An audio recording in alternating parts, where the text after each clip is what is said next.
श्री शिवाय नमस्तुभ्यम। आप सभी को आज सोमवती अमावस की शुभकामनाएं। माँ पार्वती महादेव आपके सौभाग्य में वृद्धि करे, यही मेरी प्रार्थना है। आइए श्रवण करते हैं सोमवती अमावस्या व्रत कथा। दाहिने हाथ में थोड़ा पुष्प और चावल लेकर आप सभी कथा सुने। आरंभ करते हैं। आपके इष्ट पितृ देवी देवताओं को कोटि कोटि नमन और प्रणाम करते हुए कथा में लिखा गया है, एक गांव में एक ब्राह्मण रहता था। ब्राह्मण के 7 बेटे और एक बेटी थी।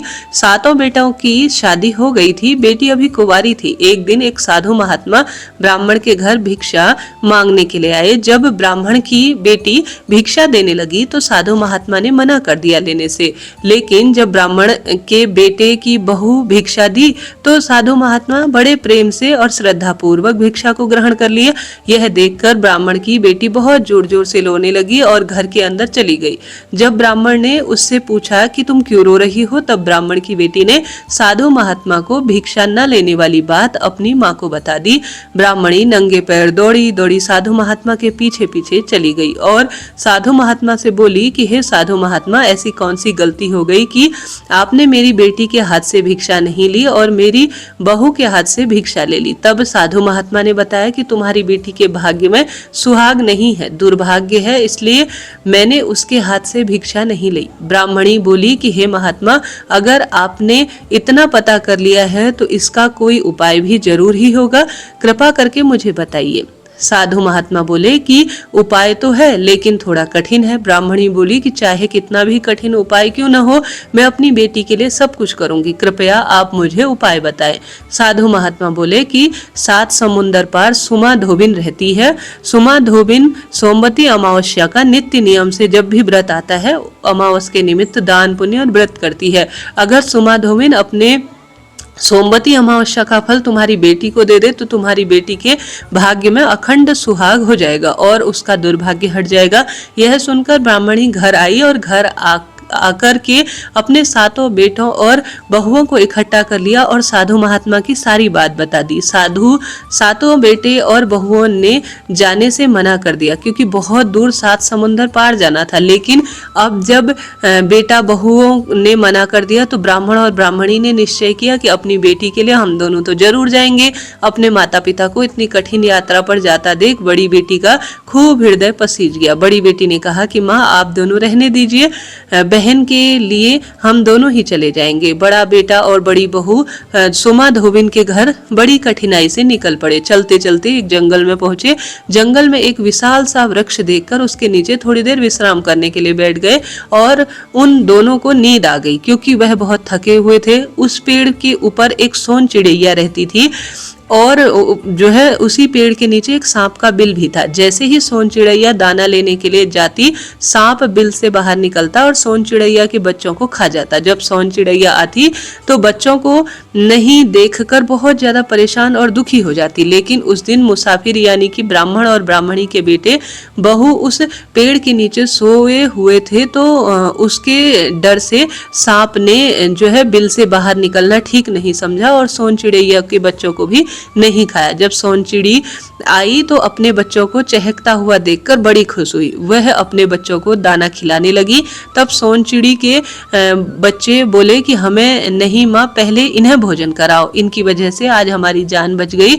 सोनचिड़िया ने ब्राह्मण और ब्राह्मणी के बेटा बहू को बहुत आदर सत्कार से भोजन कराया और फिर वहां आने का कारण पूछा। तब ब्राह्मण के बेटा बहू ने सारी बात बता दी और कहा कि हमें सुमा धोबिन के घर जाना है, 7 समुंदर पार करके जाना है। तब सुना जो सोन चिड़ैया थी वह बोली कि मेरे पंखों पर बैठ जाओ, मैं आपको बहुत ही आसानी से 7 समुंदर पार करा दूंगी। ब्राह्मण का बेटा बहू सोन चिड़ी के पंखों पर बैठ गए और सोन चिड़िया ने मिनटों में ही 7 समुंदर पार कराकर सुमा धोबिन थी उसके घर के बाहर सभी को पहुंचा दिया।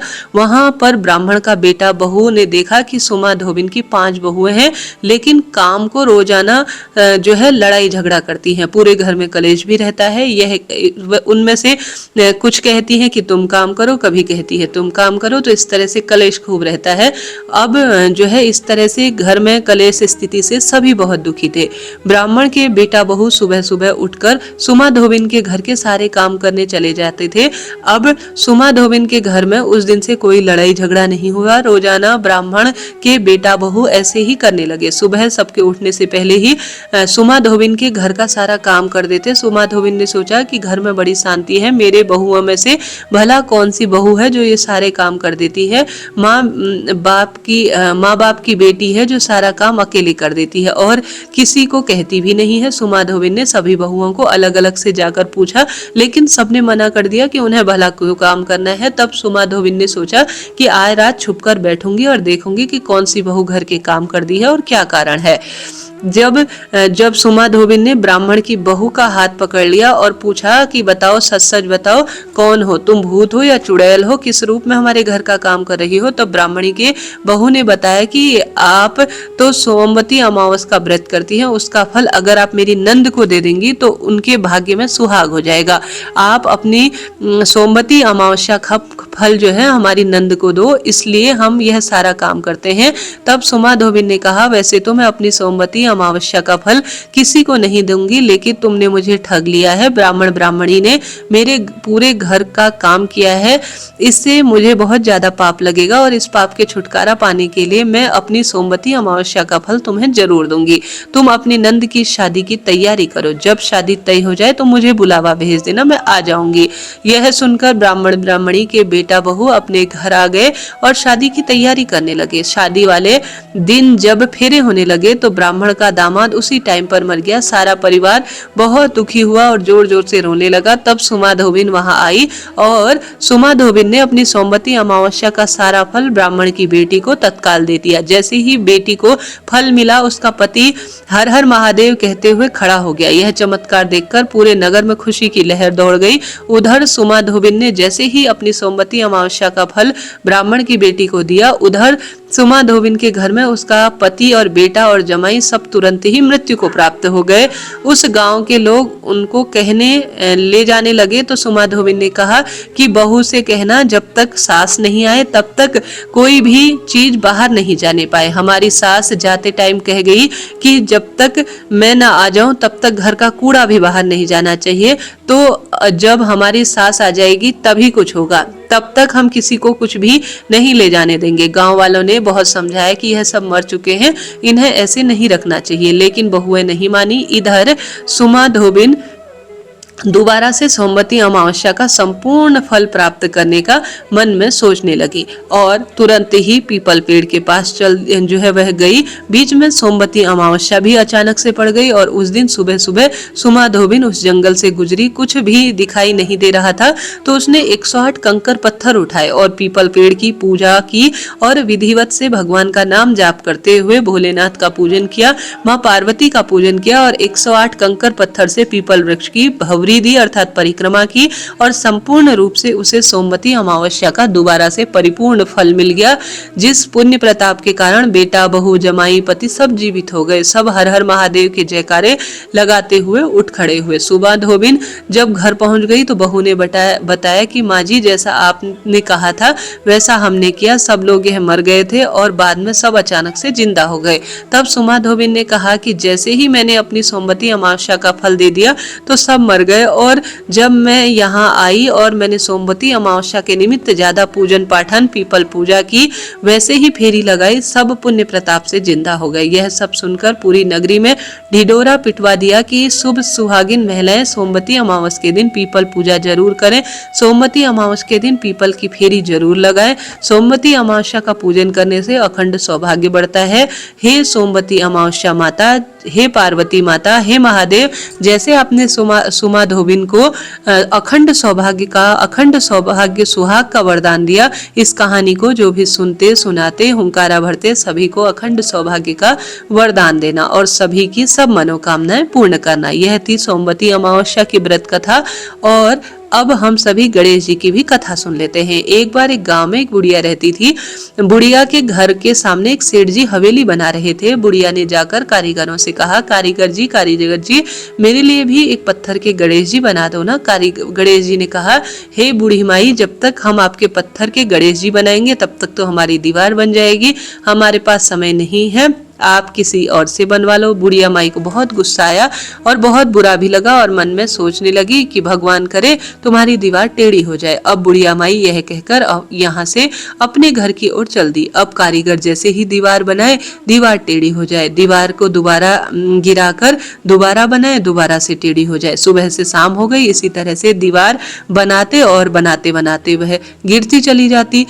शाम को जब सेठ जी आए तो सेठ जी ने कहा आज कुछ काम नहीं हुआ। तो कारीगर बोले सेठ जी काम तो बहुत कर रहे थे, परंतु जैसे ही दीवार बनाए वैसे ही दीवार टेढ़ी हो जाए, दोबारा बनाते फिर से टेढ़ी हो जाते। और इसके बाद कारीगर ने बुढ़िया के आने की सारी बात सेठ जी को बता दी। सेठ जी ने कहा मुझे बूढ़ी माई के पास ले चलो। कारीगर सेठ जी को बूढ़ी माई के पास ले गए। सेठ जी ने हाथ जोड़कर बूढ़ी माई से कहा हे बूढ़ी माई, हम आपके पत्थर के नहीं सोने के गणेश जी बनवा देंगे, आप हमारी दीवार सीधी कर दो। गणेश जी की यह बात सुनते ही सेठ जी की दीवार जो है बहुत सुंदर सीधी हो गई। सेठ जी ने बुढ़िया के लिए सोने के गणेश जी बनवा दिए। हे गणेश जी महाराज, जैसे आपने सेठ जी की दीवार सीधी की, ठीक उसी तरह से जीवन में हमारे सभी काम सिद्ध करना और जो भी कथा सुनने सुनाने वाले हैं सबकी मनोकामना पूर्ण करना। जैसे बुढ़िया माई की सारी कामना सिद्ध की, उसकी भक्ति शक्ति दी उसको और साथ के साथ अनंत मनोकामना पूर्ण की, उसी तरह से इस कथा को सुनने सुनाने हुंकारा भरने वालों के जीवन में खूब सारी खुशियां आप सभी प्रदान करना। प्रेम से बोलिए गणेश जी महाराज की। इस तरीके से सोमवती अमावस्या की यह कथा पूर्ण हुई। कहानी सुनने के बाद जो हाथ में आपने चावल और पुष्प लिए हैं उसे पीपल पेड़ की जड़ में या तुलसी माता के समक्ष आप सुन रहे हैं तो समर्पित कर दीजिए और अपने दोनों हाथों को जोड़कर अपने अखंड सौभाग्य की कामना के लिए प्रार्थना करें। तो यह थी सोमवती अमावस्या की संपूर्ण कथा। यह कथा आप सभी को कैसे लगी, मेरे सुनाने का तरीका आपको कैसे लगा, तो आप जरूर बताइएगा। वीडियो को लाइक करें, शेयर करें, सब्सक्राइब करें। मैं नेहा अभी आपसे विदा लेती हूँ। हर हर महादेव। श्री शिवाय नमस्तुभ्यम।